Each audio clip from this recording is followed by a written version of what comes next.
এই ক্লাসে তোমাদের ষষ্ঠ শ্রেণীর যে গণিত পরীক্ষাটি রয়েছে সেই গণিত পরীক্ষার এক কথায় যে প্রশ্ন উত্তরগুলো রয়েছে সেই প্রশ্ন উত্তরগুলো সম্পূর্ণভাবে বুঝিয়ে দিব এবং তার উত্তর আমরা শেষেও কিন্তু দিব। তোমরা চাইলে সেখান থেকেও স্ক্রিনশট দিয়ে নিতে পারো। হ্যাঁ, আরও একটা কথা, এই প্রশ্নপত্রের যে বাকি প্রশ্নগুলো রয়েছে যেমন ক বিভাগ, খ বিভাগ বা বহু নির্বাচনী বা সৃজনশীল প্রশ্ন, সকল প্রশ্নপত্রের অলরেডি সকল অ্যান্সার শিট আমরা আপলোড দিয়ে দিয়েছি আমাদের এই চ্যানেলে। তোমরা যারা বাকি প্রশ্নপত্রের উত্তরগুলো চাচ্ছ, যেমন সৃজনশীল প্রশ্ন উত্তর চাচ্ছ, তারা চলে যাও সোজা এই ভিডিও ডেসক্রিপশন লিঙ্কে গিয়ে দেখো একটা প্লেলিস্টের লিঙ্ক দেওয়া হয়েছে, সেখান থেকে চাইলে তোমরা তোমাদের প্রয়োজনীয় সকল ভিডিও দেখতে পারো। এবং দেখো আমরা আজকে যে ক্লাসটা শুরু করবো সেটা হলো এক কথায় প্রশ্নের উত্তর। প্রথমে আমরা এটা উত্তর বলে নেব। যদি দেখো যেমন এখানে বলা হয়েছে রনি ও সিয়ামের ওজন যথাক্রমে 40 কেজি ও 36 কেজি, তাদের ওজনের অনুপাত কত? অনুপাত বলতে এই 40 ভাগ 36 দিয়ে কাটাকাটি করবা, যেখানে তোমরা এই 16 নম্বর প্রশ্নের উত্তর পাবা 10/9। এই 16 নম্বর প্রশ্নের উত্তর হবে 10/9। তোমরা চাইলে লিখে নিতে পারো অথবা শেষের দিকে আমরা বলে দেবো, তোমরা চাইলে সেখান থেকেও স্ক্রিনশট দিয়ে নিতে পারো। এরপরে 17 নম্বর প্রশ্ন, এক হাত সমান কত ইঞ্চি? এটা আমরা মোটামুটি সবাই জানি যে এক হাত সমান হলো 18 ইঞ্চি। তারপর 18 নম্বর প্রশ্ন, একটি বর্গক্ষেত্রের বাহুর দৈর্ঘ্য 3 গুণ বৃদ্ধি পেলে এর ক্ষেত্রফল কত গুণ বৃদ্ধি পায়? সেক্ষেত্রে এই 18 নম্বর প্রশ্নের যে খুবই, কারণ আমরা জানি যে বর্গের বাহুর ক্ষেত্রফল হলো বাহু স্কোয়ার, তাহলে 3 এর উপর স্কোয়ার দিলে 3 × 9, অর্থাৎ হলো একটি বর্গক্ষেত্রের বাহুর দৈর্ঘ্য যদি 3 গুণ বৃদ্ধি করা হয় এর ক্ষেত্রফল 9 গুণ বৃদ্ধি পাবে। তারপর হলো তোমাদের 19 নম্বর প্রশ্ন, বলা হয়েছে এক্স ও ওয়াই সংখ্যার যোগের সাথে জেড এর 3 গুণ বিয়োগ করলে প্রাপ্ত বীজগণিতের রাশি। খুবই ইজি বিষয়, এই দুটোকে আমাদের যোগ করতে বলছে, তাহলে এক্স প্লাস ওয়াই, আর এটাকে 3 গুণ করতে বলছে, জেড এর সাথে যদি 3 করো তাহলে 3z, এটাকে বিয়োগ, অর্থাৎ এটা আমরা লিখতে পারি x plus Y minus 3z। ঠিক আছে, এটা হলো তার এই প্রশ্নটির সঠিক উত্তর। তবে এই প্রশ্নের সঠিক উত্তর আমরা অবশ্যই শেষের দিকে আরও একবার দিয়ে দেখিয়ে দেবো সবগুলো প্রশ্নের সঠিক উত্তর, তোমরা চাইলে সেখান থেকেও স্ক্রিনশট দিয়ে নিতে পারো। এবার আমরা যদি 20 নম্বর প্রশ্নটি দেখি, যেখানে তোমাদের বলা হয়েছে 5x - 2y গুণন k a plus 7z minus ভাগ 3 বীজগণিতিক রাশিটিতে কয়টি পদ বিদ্যমান? এখানে কয়টি পদ রয়েছে এটা খুবই গুণ ইজি, প্রথম দ্বিতীয় এরকমভাবে জাস্ট গুণবা যে কয়টি পদ রয়েছে। তো এখানে 20 নম্বর পদ রয়েছে 3টে। এখানে হচ্ছে এক্স এর সাথে একটা, আর এইখানে পুরোটা গুণ আছে, মানে ওয়াই কে একটা আর 7z হলো একটা। এই হলো কয়টি পদ? 3টি পদ, অর্থাৎ হলো বীজগণিতিক রাশিতে 3টি পদ রয়েছে।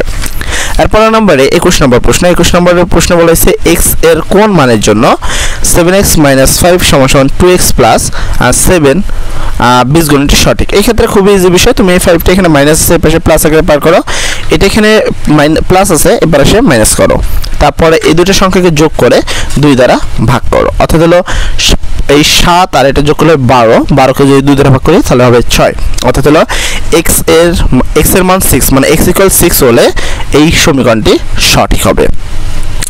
তারপর তোমাদের 22 নম্বর প্রশ্নের উত্তর যদি খেয়াল করো, 22 নম্বর প্রশ্নে তোমাদের বলা হয়েছে কোন সমকোণী ত্রিভুজের সূক্ষ্মকোণ দ্বয়ের একটি যদি 55 ডিগ্রি হয় অপরটি কত? দেখো সমকোণে একটা কোণ থাকে হলো 90 ডিগ্রি, সমকোণে একটা কোণ কত ডিগ্রি থাকে?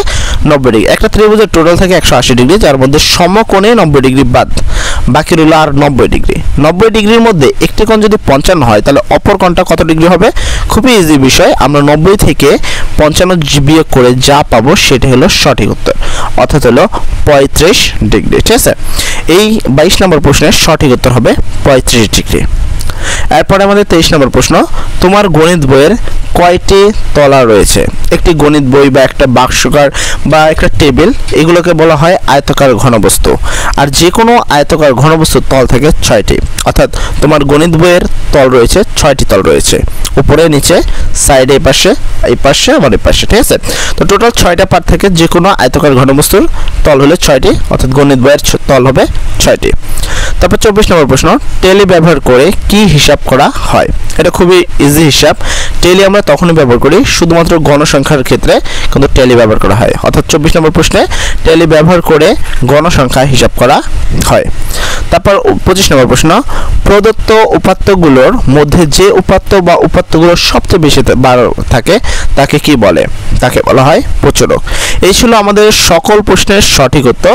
তবে এই প্রশ্নের সারাংশ আমরা আরেকবার দেখিয়ে দেব যেন তোমরা এইখান থেকে স্ক্রিনশট নিতে পারো। তবে বাকি প্রশ্নের উত্তর যেমন সংক্ষিপ্ত প্রশ্ন, খ বিভাগ প্রশ্নের উত্তর অথবা সৃজনশীল প্রশ্নের উত্তর, সকল প্রশ্নের সঠিক উত্তর আমরা অলরেডি আমাদের এই চ্যানেলে আপলোড করে দিয়েছি। যারা এখন পর্যন্ত অন্যান্য উত্তরগুলো পাওনি তারা আমাদের চ্যানেলে সোজা চলে যাও ডেসক্রিপশন লিঙ্কে এবং সেখান থেকে একটা প্লেলিস্টের লিঙ্ক পাবা, সেখান থেকে তোমরা এই সকল প্রশ্নের সঠিক উত্তর পেয়ে যাবা। তো চলো আমরা এইটার উত্তরটা আরও একবার দেখে নিই। তো আমাদের ফার্স্ট প্রশ্ন ছিল 16 নম্বরটি, যেটা আমরা বলেছি উত্তর হবে 10:9। 17 নম্বর প্রশ্নের উত্তর হবে 18 ইঞ্চি। 18 নম্বর প্রশ্নের উত্তর হবে 9 গুণ। তারপর 19 নম্বর প্রশ্নের উত্তর হবে x + y - 3z। 20 নম্বর প্রশ্নের উত্তর হবে 3টে। 21 নম্বর প্রশ্ন হবে x = 6। 22 নম্বর প্রশ্নের উত্তর হবে 35 ডিগ্রি। 23 নম্বর প্রশ্নের উত্তর হবে 6টি। 24 নম্বর প্রশ্নের উত্তর হবে গণসংখ্যা এবং 25 নম্বর প্রশ্নের উত্তর হবে প্রচুরক। এই হলো তোমাদের প্রশ্নের সবগুলো প্রশ্নের সঠিক উত্তর। আশা করি তোমরা এখানে সবগুলো প্রশ্ন বুঝতে পেরেছো। আর এখন পর্যন্ত যদি ভিডিওতে বহাল থাকো আর আমাদের চ্যানেলে নতুন হয়ে থাকো তাহলে তাড়াতাড়ি আমাদের চ্যানেলটি সাবস্ক্রাইব করে ফেলো, কেননা আমরা আগামী বছর থেকে সবার আগে তোমাদের সকল ক্লাস কিন্তু আপলোড করতে চলেছি, তাও আবার সম্পূর্ণ ফ্রিতে। ঠিক আছে, তো সবাই ভালো থাকবা, পরীক্ষা সবাই ভালো দিবা, সবাই যেন একটা ভালো রেজাল্ট অর্জন করো। সবাই ভালো থাকো। আসসালামু আলাইকুম।